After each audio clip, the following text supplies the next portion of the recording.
Let's talk about what YouTube is for a few minutes because there seems to be some confusion about this online. That's not surprising because it's unclear whether Google is sure about what YouTube is or what Google would like it to become.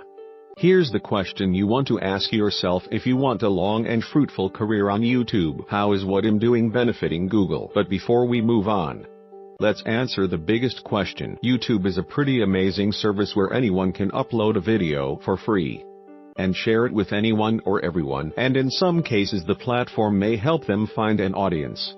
What gets promoted and when is decided by an ever-shifting algorithm that you will never have direct control over, and ads that may or may not be placed on your content depending on whether YouTube believes you should be monetized. It's easy to forget how radically YouTube changed the way we think of the internet as a whole. But one of the biggest shifts that the platform enabled is that we now take video hosting for granted. That's the bonkers part about what YouTube is and what it does. We have a place to put videos and share them as much as we'd like without any hosting costs. We're so used to this idea and we take it for granted to such an extent that we no longer see that as a service where we're being given value. Instead, we want YouTube to pay us so they can host our videos because that makes sense now. It seems logical. Our perception of value has completely flipped, but the reality of the situation itself hasn't moved to match it. We don't think about the scale that needs to happen for our videos to bring money into YouTube rather than costing it money, much less get big enough that some of the money comes back to us. Related, YouTube is a very costly endeavor in terms of infrastructure, hardware, monetization, bandwidth, and the teams of people who keep it all moving. YouTube isn't free. We just like to pretend it is. So let's look at what YouTube is right now. YouTube is a video service owned by Google that is trying to bring in more money from advertising and subscriptions than it pays to keep itself running. While some pundits want free speech be to an important pillar for YouTube, the reality is that speech will only be protected insofar as it's profitable for YouTube. The company has to make money somehow, which is why making as much content palatable for advertisers as possible is way more of a priority than protecting the ability of all videos to be monetized. You often read comments on Reddit and even below our own stories about what YouTube is doing and what it does or doesn't to the people publishing content on its platform.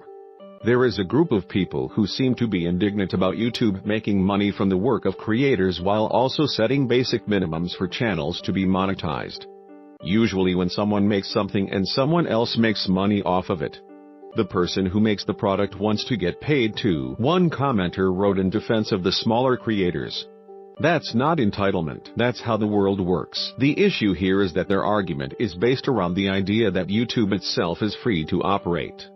So every video makes money for the platform. It also assumes that YouTube is somehow bound to not only serve every video on its platform free of charge, but to successfully sell advertising on every video that's uploaded, no matter the content. Launching a media business used to be a complicated thing that required teams of people all handling different jobs. Suddenly YouTube could handle most of that for you, hosting the videos, selling the viewers to advertisers, and cutting you in on the profits. There was a lot of talk about how YouTubers were the new face of independent media, a change from the traditional press. But very few people leading the charge realized that wasn't quite true. Working on YouTube means working for Google, but without the benefits of a steady paycheck or say in how things were run. That's what we're seeing now. Google is beginning to run YouTube like it's a proper video-based media outlet, complete with basic guidelines for what is and isn't acceptable in monetized videos. The YouTube arm of the independent media learned the truth about how it got there, and it turned out that they were really just Uber drivers, not captains of industry. So now if you want YouTube's free video hosting and free ad sales and all the other free stuff that you used to have to pay teams to handle, you have to play by YouTube's rules, and those rules are changing rapidly, even though you don't have a lot of say in what they are or how they're being applied. You could always leave and go to Twitch because Lord knows there are millions of kids waiting behind you to try to become the next big thing on YouTube. And YouTube doesn't have much in the way of direct competition, and keep in mind that Twitch is also a business where both you and your followers are considered the product. It's just a matter of which company you want to work for. In other words, YouTube doesn't have much reason to care about you leaving or staying unless you're already popular. And if you're already popular, you're likely smart enough to realize you have some leverage over YouTube, or you've diversified your income across a few places to lessen YouTube's control over your career.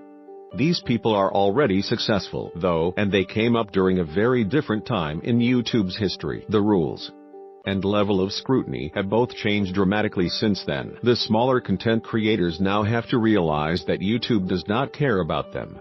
And we're back to a time when you had to treat your YouTube channel as if you're working directly for Google, because you are. Whether you like it or not, if you don't want to play by Google's rules, you are always welcome to take your videos elsewhere. It won't mind. If you're a smaller creator, you need to stop looking at ridiculously popular YouTubers for tips on what to do when starting out. Instead, start looking at Uber drivers. That's where you are in the ecosystem, and that's how replaceable you are to YouTube. You're going to work very hard before you make a single dollar. It's possible to work relentlessly and make a little bit of money on a regular basis, and you have a vanishingly small chance of getting rich and famous. Your world now is very different from the world that existed when Jake and Logan Paul were starting out. It's also that potential to break through that separates becoming a YouTuber from being an Uber driver.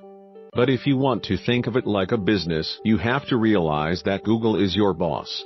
You will only make money through the YouTube ad system if Google allows it, and the company doesn't owe you anything. You are using Google's platform to try to launch your own business, and you are largely at its mercy. The rules in place are there to benefit YouTube, not you. You can get loud about that if it bothers you, but those facts won't change. So what does YouTube want? How can you help Google? By creating videos that a lot of people want to watch. Don't infringe on anyone's copyrights and don't contain many controversial topics. That may not be what you want to do, and you may feel confined by YouTube's shifting ecosystem, but you're subject to its rules because, at least at the beginning, the platform is giving you a lot more in support than you're giving it. YouTube invests in you in the hopes that, at some point in the future, you'll become profitable for the company. Once that happens, you may bring in some money for yourself.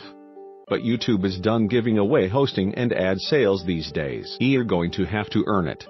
You're basically signing up to become part of a media organization that will offer you rules you must follow if you want to make money, except the company isn't going to offer you money until you get to a certain size.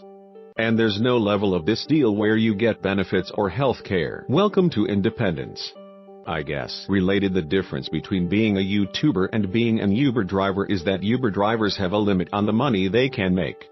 Because driving a single car doesn't really scale, YouTubers have no such upper limit.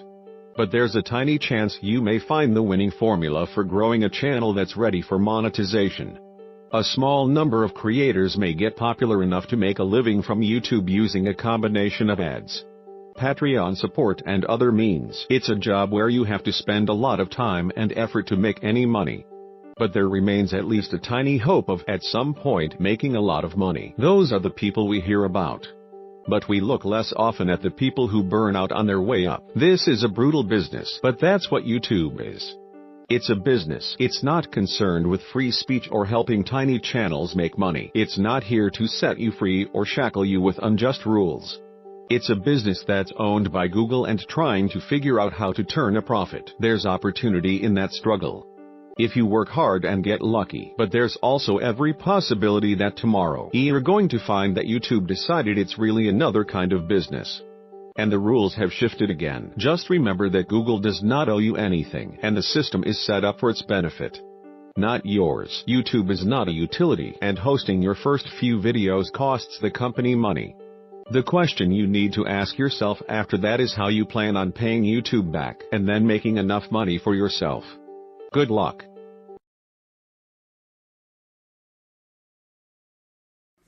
Where the freaks at?